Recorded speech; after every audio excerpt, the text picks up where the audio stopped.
Halo sahabat timnas dan sahabat bola semuanya, selamat datang kembali di Bang Parwi dan assalamualaikum warahmatullahi wabarakatuh dan shalom, om swastiastu, namo buddhaya dan juga salam sejahtera untuk kita semuanya. Oke, kita akan membahas lagi tentang timnas Indonesia, tentang pemain-pemain yang tidak dipanggil oleh timnas Indonesia dan penyebabnya apa saja, yang penyebabnya pemain-pemain ini tidak bisa dipanggil dan tidak dipanggil oleh Patrick Kluivert, nah ataupun coach PK. Nah seperti itu ya. Oke, pemain-pemain yang tidak dipanggil coach PK yaitu adalah memang ada 5 sebenarnya, ada yang biasa dipanggil di timnas Indonesia di era Sintayong. Ini ada 5 pemain yang tidak digunakan atau tidak dipanggil oleh coach PK kali ini, dan di situ yang pertama yaitu di sini ada Witan Sulaiman, yang juga di sini memang performanya memang agak menurun untuk Witan Sulaiman ya. Untuk pertama, Witan Sulaiman yang mencetak gol yang kurang lebih untuk saat ini ia mencetak beberapa gol, dan ia dari 22 laga di Liga 1 yang bermain di Liga 1, ia bermain untuk Liga 1 ini di 20 laga ini ia hanya mencetak 4 assist saja dan tidak mampu untuk mencetak gol ya untuk Witan Sulaiman ya teman-teman. Ini di periode 2004-2025 dan yang dia bermain di Persija, dan ia pula juga sering ya tempatkan di bangku cadangan. Ia selalu menghuni bangku cadangan di Persija ya tentunya, dan dalam 6 laga terkini Persija di Jakarta dan di Liga 1 2025 dia hanya 2 kali main sebagai starter. Selebihnya itu ia hanya dipasang sebagai cadangan di bangku cadangan saja ya. Memang di sini dengan penurunan performanya dan juga kurangnya menit bermain, kurangnya menjadi starter di sini yang menjadi penyebab dari tidak dipanggilnya oleh Patrick Kluivert. Menurut saya juga memang agak tepat, karena memang untuk performa dari Witan Sulaiman ini agak menurun ya, seperti yang dikatakan oleh coach PK sendiri ini kan. Memang bagi yang mendapatkan banyak menit bermain akan dipanggil, dan memang dia juga adalah sebagai winger ini kurang produktif, jadi memang masih kalah dengan winger seperti Ramadhan Sananta.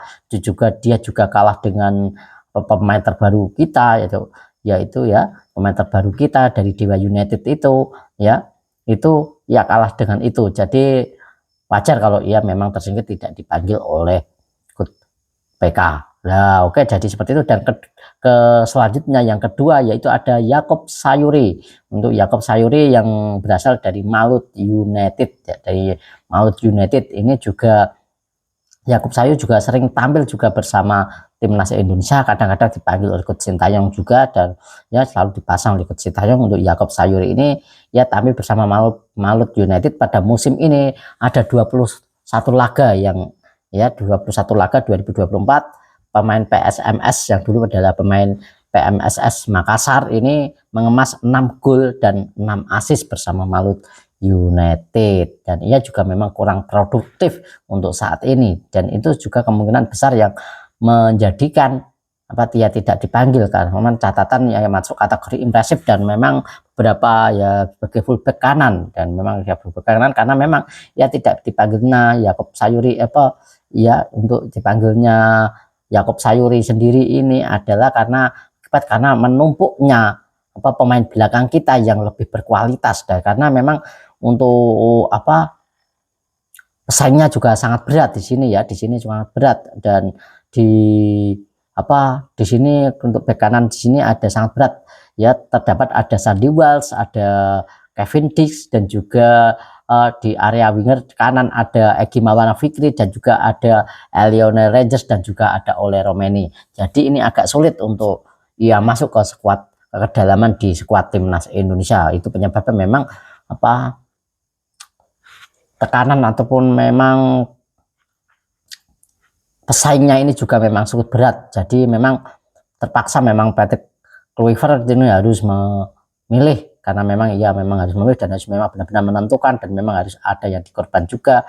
Masa dimasukkan semua kan tidak bisa, karena memang hanya ada 27 pemain saja ya. Untuk coach PK ini memang terpaksa harus memilih yang terbaik dari yang terbaik. Nah, seperti itu.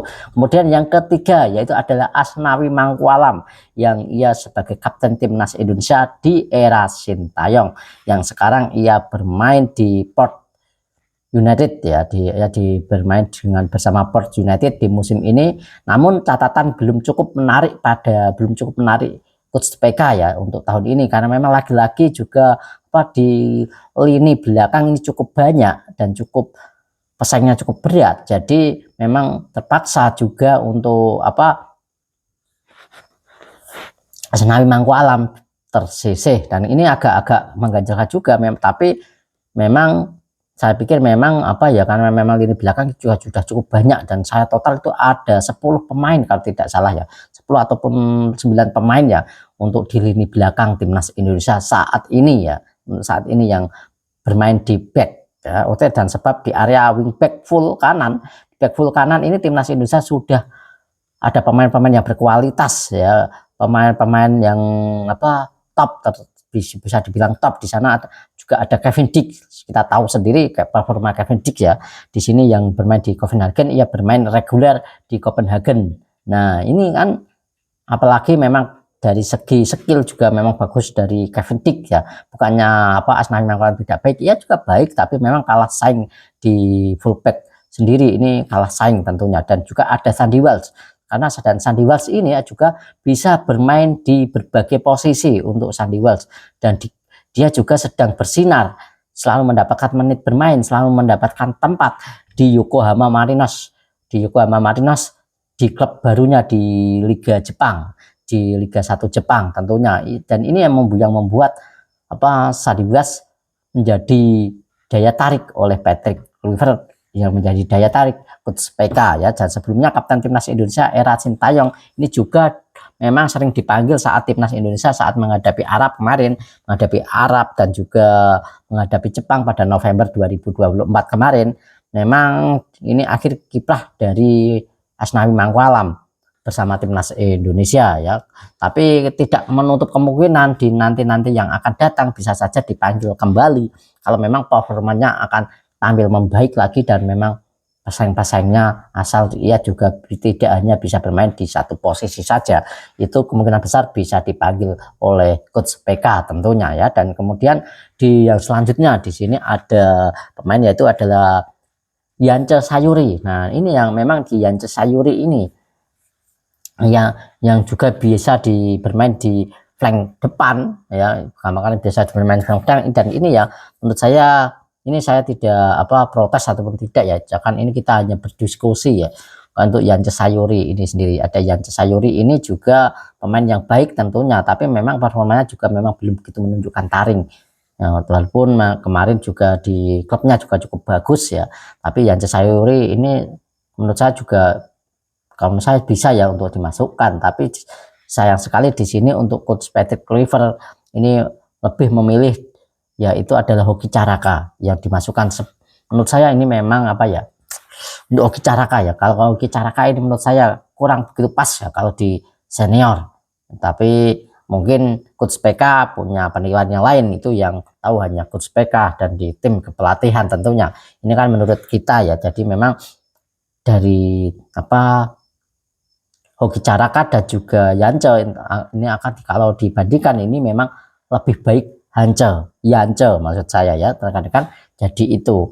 Dan memang tidak hanya Yance, dan juga tadi juga Yakob Sayuri dan juga Yance Sayuri ini juga memang tidak masuk, dan ada beberapa pemain memang ini tidak bisa tampil di kualifikasi Piala Dunia di era coach Patrick Kluivert. Nah itu dia ya untuk beberapa pemain, 4 pemain yang tidak dipanggil oleh Patrick Kluivert. Ada Yance juga tidak dipanggil tentunya, dan di sini yang lainnya juga dipanggil. Nah yang lainnya memang dipanggil, dan memang tidak hanya itu ya, juga masih ada back kita juga memang juga tidak dipanggil juga. Kalau kita jelaskan, kalau memang kita telusuri, memang tidak hanya 4, tapi masih ada 2 yang biasa dipanggil coach Sintayong tapi tidak dipanggil untuk Patrick Kluivert kali. Tapi itu tidak masalah, tapi menurut saya ini adalah keputusan dari coach dari Patrick Kluivert, ini memang tepat, karena memang di rata-rata yang tidak dipanggil ini adalah yang dari era Coach Sintayong ini memang rata-rata memang di area di back ya, atau di area pertahanan di area belakang. Jadi ini memang hanya malum jika memang kalau memang adanya di sini ada pemain baru seperti ada Joy Pelupesi dan juga ada James juga ada Deon James. Ini tentunya jika memang Coach Sintayong yang melatih, tentu saja juga perkiraan saya juga sama saja ya. Perkiraan saya juga sama, tidak akan memanggil, akan mengurangi, bukan tidak akan mengurangi apa pemain di lini belakang tentunya. Dan jadi itu menurut saya memang ini keputusan yang tepat untuk Coach PK. Dan demikian ya untuk yang bisa saya informasikan dan bisa saya urusan kenapa tidak bisa beberapa pemain kesayangan Sintayong bisa dibilang seperti ini tidak bisa dipanggil oleh Coach Patrick Kluivert. Itu dah penyebabnya. Oke, terima kasih teman-teman semuanya yang selalu dukung timnas Indonesia, dan terima kasih yang selalu dukung Bang Parwi ya. Saya ucapkan banyak terima kasih, dan terima kasih yang sudah like dan juga subscribe. Saya ucapkan banyak terima kasih dan salam sepak bola.